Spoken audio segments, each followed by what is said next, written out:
விவேகானந்தர் தியானம் பண்ணிட்டு இருந்தாராம். அப்போ ஒரு பாம்பு அவர் முன்னாடி வந்து படம் எடுத்து நின்னுச்சான்.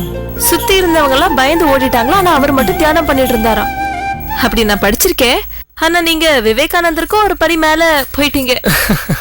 நானும் எவ்வளவோ சைகை பண்ணி பார்த்தேன், நீங்க இப்பதான் கவனிக்கிறீங்க. அது படிக்க ஆரம்பிச்சேன்னா அப்படியே புக்குக்குள்ளேயே போயிடுவேங்க.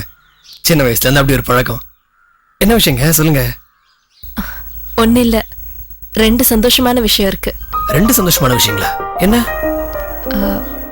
முதல்ல எங்க கேஸ்ல நாங்க ஜெயிச்சிட்டோம்.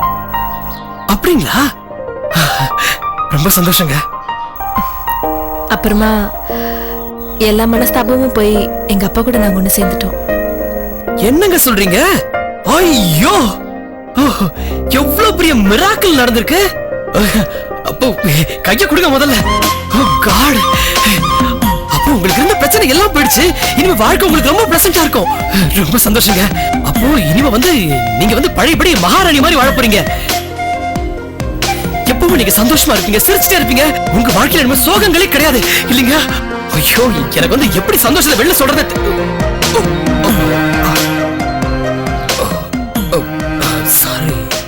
சாரிங்க, மன்னிச்சிருங்க.